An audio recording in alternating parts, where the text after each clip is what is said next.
दरवेश है हज़रत सैयद गुलाम जीलानी शाह जीलानी रहमतुल्लाह अलैह किबला ओ अल्लाह जो वली हो ऐं मुस्तफ़ा करीम जो आशिक हो। अज भी उनके दरबार ते सलामी आहिनि लखे आदमी। अचो उन्हनि जी लिखियल एक खूबसूरत नात है।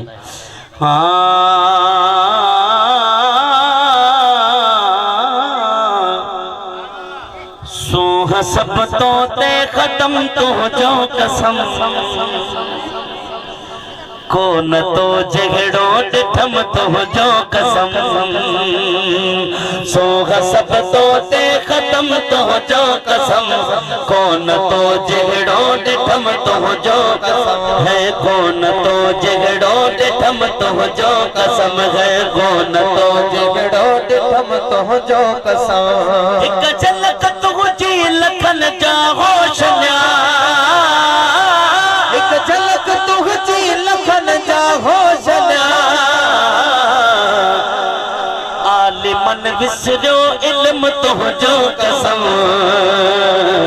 कौन तो जगड़ो डिठम तुझो कसम है। कौन तो जगड़ो डिठम तुझो कसम।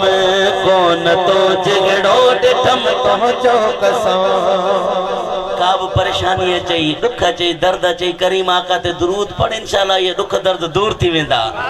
हाँ इसम तुझो आहे दर्दन जी दवा। इसम तुझो आहे दर्दन जी दवा। लखन मरजन मलम तुझो कसम। कौन तो जगड़ो डिठम तुझो कसम है। कौन तो जगड़ो डिठम तुझो कसम। सूह सब तो ते खत्म तुझो कसम। कौन तो जगड़ो डिठम तुझो कसम। ऐं जिथ हली थो कदम कुर्बन जा खणी। रियाजुल जन्नत ॿुधो हूंदव। रियाजुल जन्नत छा है मदीने में आ। रियाजुल जन्नत यानी जन्नत जो बाग वो काथे आ। सरकार फरमाए मुझे घर का वठी करे मुझे मिंबर ताईं जमीन जो जेको टुकड़ो आ यो जन्नत जे बागन मां एक बाग है। अच्छा ये जन्नत जो बाग छा लाइ थियो जो मुझा करीम आका हितां गुज़रंदा हा। पंजे नमाज़ा अची पढ़ाईंदा हा। मिंबर ताईं वरी मिंबर खां वापसि वेंदा हा। पोइ रोज़ाना हुजूर जा कदम लगदा हा। वो टुकड़ो जन्नत थी वियो। पीर साहब ये लिखियो जिथ गली तो कदम कुर्बन जा खणी। जिथ गली तो कदम कुर्बन जा खणी। जाए सा जन्नत इरम तो जा कसम। कौन तो जगड़ो डिठम तो जो कसम। सूह सब तो ते खत्म तो जो कसम।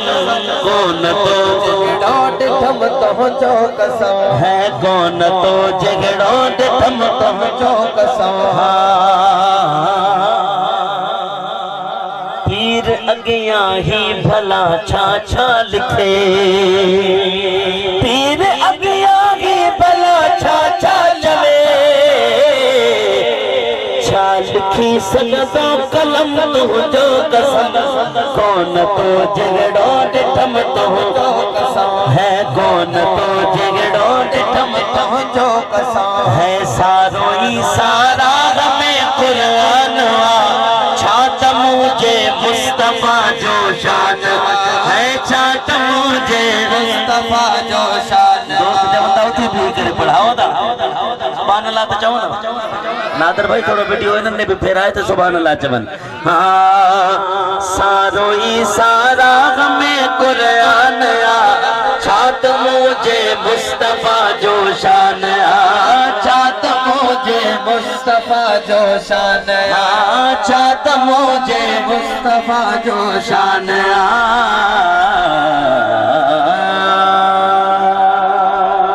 सुभान अल्लाह माशाअल्लाह। ता महफिल हले दुआ करूं हले महफिल।